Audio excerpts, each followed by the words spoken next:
I was sitting in my dorm room studying for a biochem test when the phone rang. It was a medical school in Florida. They were excited to offer me an interview and the potential to go to their school, to become a doctor. And in that moment, reality hit me. I didn't want to become a doctor.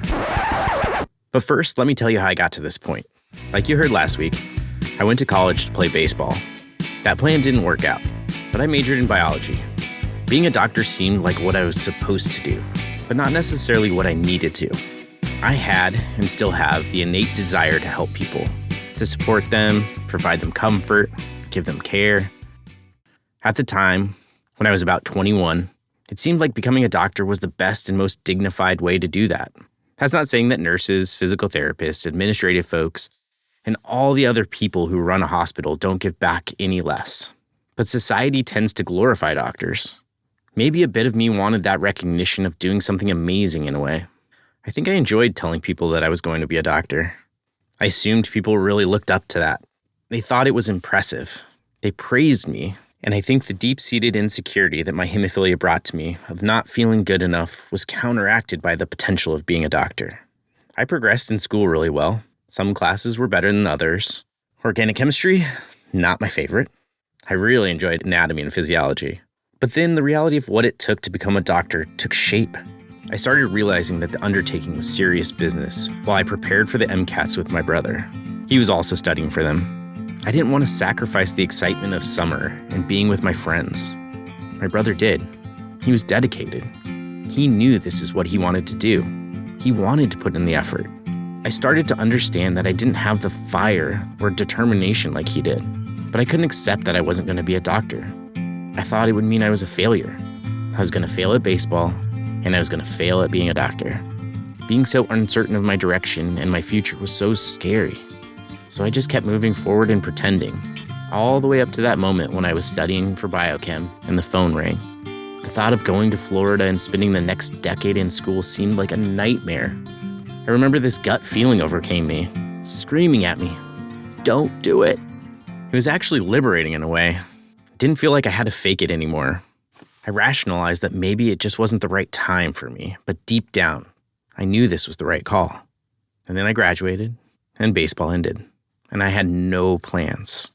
I was lost for the first time in my life. I didn't know the next steps or where to turn.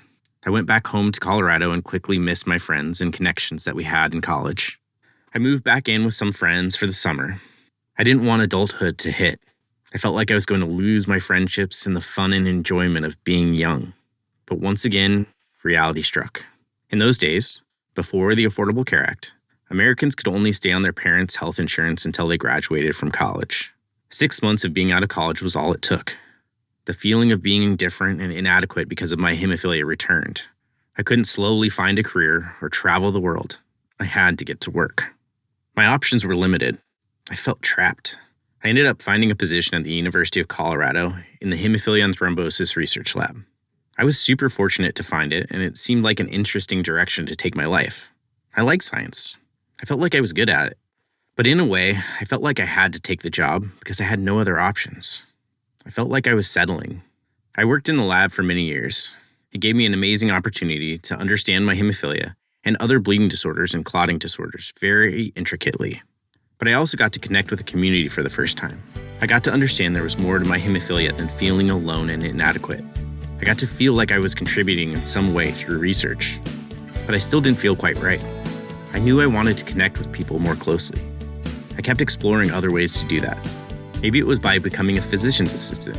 Maybe it was working in the clinic instead of the lab. But I still felt lost. Being back in Colorado, I found a new love in the mountains and mountain climbing and just being outdoors, which was amazing. But I couldn't pursue that either, at least fully. I couldn't go be a ski bum for a few years because I needed insurance. I couldn't live in a van and go climbing all the time because I needed insurance. There were so many aspects to feeling trapped and lost. But then, in 2011, I finally got an opportunity that would change my life forever. I got the chance to travel to Kenya and establish a diagnostic lab for hemophilia. I was always interested in adventure and traveling, and this was just beyond belief. I could really explore and see a new place and help people. There was an excitement again, but I never would have guessed the true impact this trip would have. I went to Kenya to establish a diagnostic lab. Kenya is next to Tanzania. And what is Tanzania home to? That's visible from Kenya? Mount Kilimanjaro, the tallest peak in Africa. When I saw Kilimanjaro, I knew I wanted to climb it. Americans had climbed Kilimanjaro, but an American with hemophilia? It hadn't been done, and I wanted to be the first. My name is Chris Bombardier, and I'm a mountaineer with hemophilia. From 2011 to 2018, I successfully climbed the 7 summits, the tallest mountain on each of the 7 continents. Since then, I've become the executive director of Save One Life. As a role model and a leader in the global hemophilia community, I've learned a lot since I climbed the 7 summits. It caused me to rethink my ideas about leadership and success, and to re-examine myself in the process. This is the final summit season 4, Reevaluating Success. This week, we're talking about how to find your path.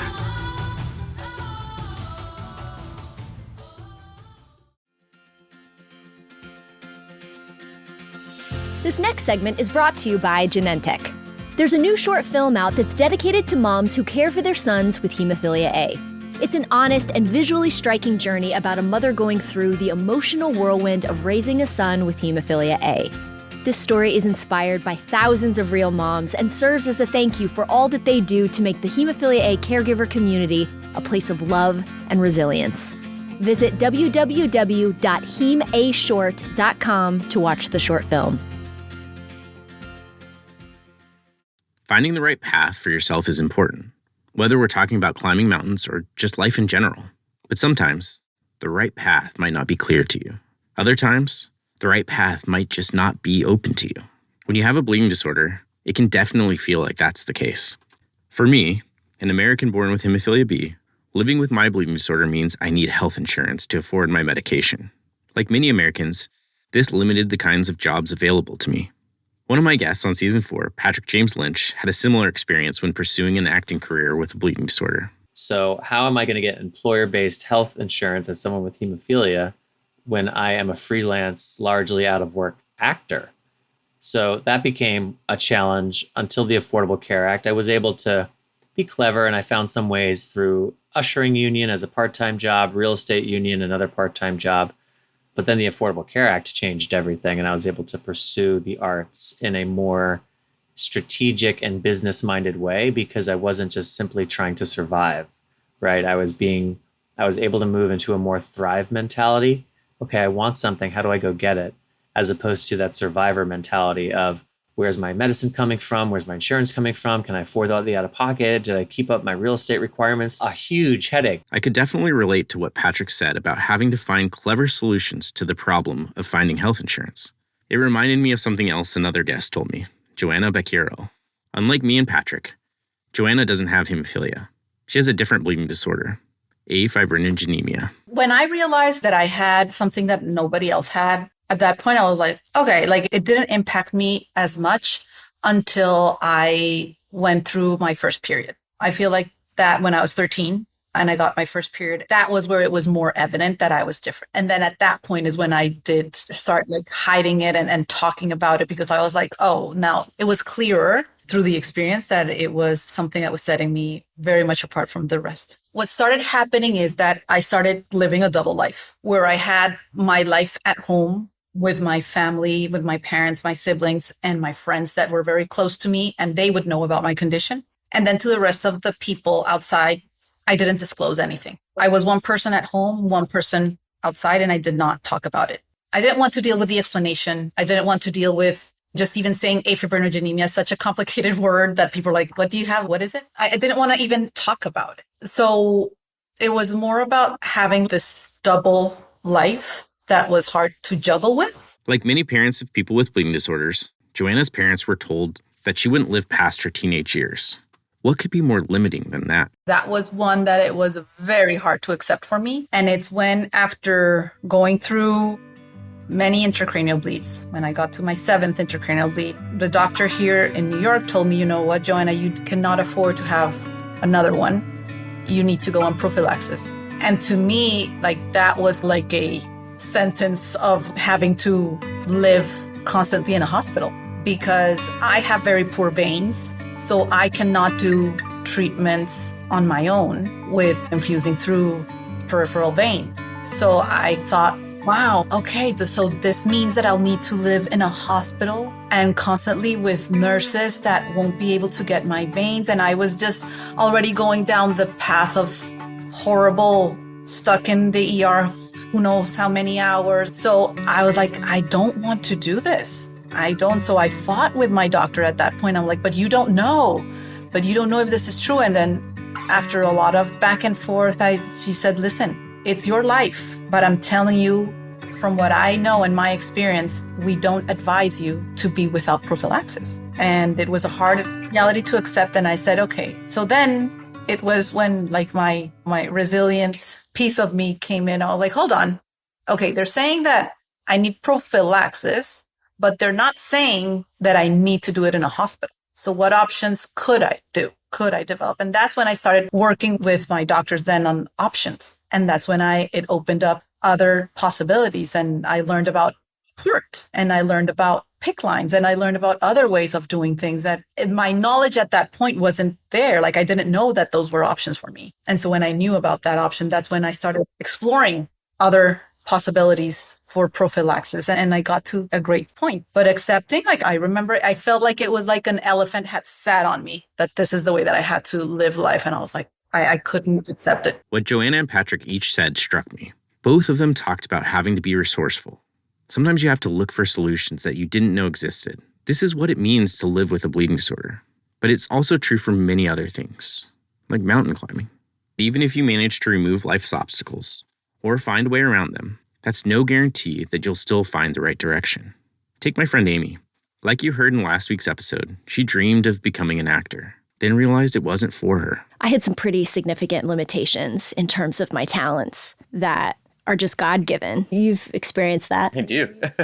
The biggest one, and this is so stupid, but it's very true. The biggest one, I told you I wasn't a great singer. I worked my butt off in college to retrain my voice to be able to sing the roles that I would be cast in. And I did, I was able to. But all of those roles were secondary comic roles. And I crushed at all of them. They were in my range. They were great. But if I wanted to go farther, to be a leading lady in musical theater, to play the roles that I should be able to grow into, the Fanny Bryces in Funny Girl, the Millie Dillmounts in Thoroughly Modern Millie, my voice couldn't handle the higher belting notes. And you can't do those roles without it. You cannot. That's like the whole reason that people will show up, is to sing that particular way. And I couldn't. I have tried so hard, but I can belt up to a D and that's it. And it wouldn't be good enough. I knew straight theater would be a big stretch. I was good at this one thing and I got bored. At that time, when you decided to move away from that dream of being famous and in movies and all that, did you feel like you had failed, or did you still feel like you had succeeded in a way? I think I didn't feel like I failed, but I didn't know who I was anymore. And I had about 3 to 4 years back to back where I didn't know who I was. And I didn't fit in with the world that I had created. I really didn't fit in with that world. All my friends were theater people. They still did it every time I would go to a show, because I was at the theater still all the time. No one could understand my decision. And so I felt like an idiot. And I really had to work through that. I just knew that I liked the schedule. I liked being 9 to 5. I liked having my own time. I liked not being in that space. It just didn't feel like me anymore. But I remember it was the first time in my entire life. I remember I was walking Maisie, my precious dog Maisie. I was walking Maisie Moo, and I remember I just stopped in the middle of the sidewalk and looked at her for the first time in my whole life. And I said, oh my gosh, I'm unhappy. It was the first time. Yeah. How do you feel like you were able to process that and move on and decide that you needed something new? What were the steps you started to think about and take, or were there any for a while? You know, it's interesting. I don't know if I've talked to you about this. The exact time that I stepped away from acting was the same year that I went to hemophilia camp for the first time. And I went back to back. I went to Texas hemophilia camp, and then I went to Colorado hemophilia camp. And then that second summer, it was my job to design that leadership program at the Colorado summer camp. And interacting with those kids and those teenagers was pretty life-giving for me at that time. It was like the thing that made me feel like who I was, what I thought should only be on stage, but more of just like who I was as Amy. I was like able to give that to teenagers especially, to make them feel seen. I saw that I reached them in some way. And that 1 week, I saw that. It really carried me through. So I will say that, those babies, I love them so much. I loved hearing Amy's story about how she found fulfillment in the hemophilia community. That's what I was looking for. But it also reminded me of something Patrick said. Patrick started his career with the goal of being an actor, but that changed. In my program, while I was in acting concentration, it was very collaborative, and there was a lot of collaborative theater ensemble, collaborative theater building, story creation, and that very much appealed to me. That's part of what I loved about theater.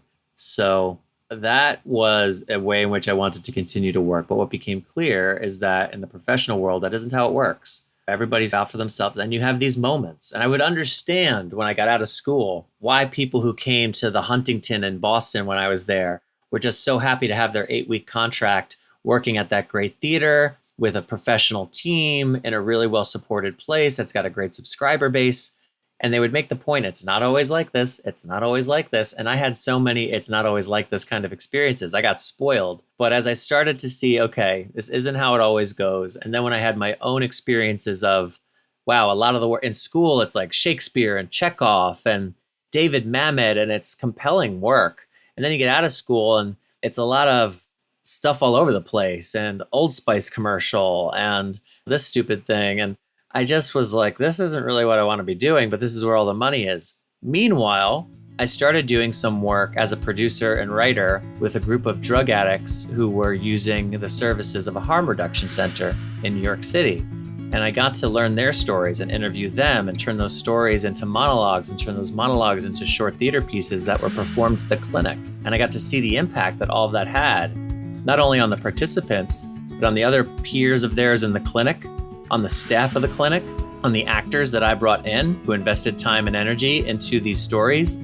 And it was such an aha moment for me that, okay, this is the kind of work I want to be doing. This is collaborative. This is mission-driven. This is heart-led.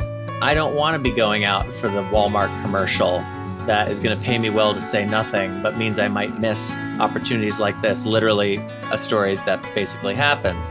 So when I was 23, there was a shift. The path of the actor was not the path for me.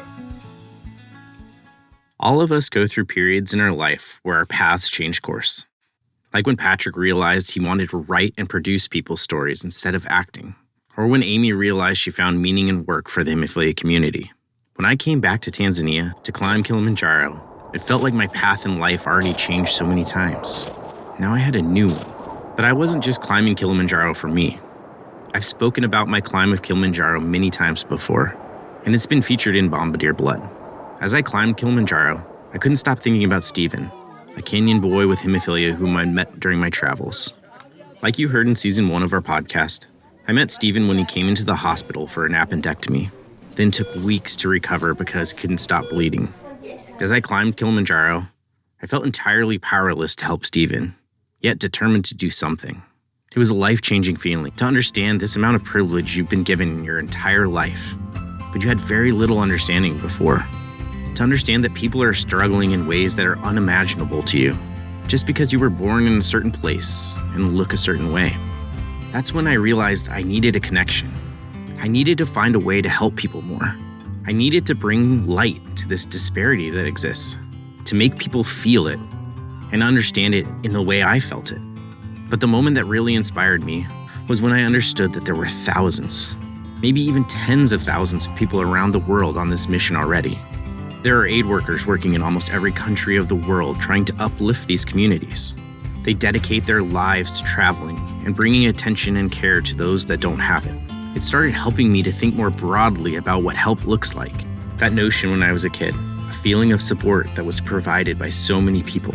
Not just the physicians and nurses and physical therapists, but other community members, social workers, advocates for the HTC system and for safe blood supplies, and countless other folks that I never even met.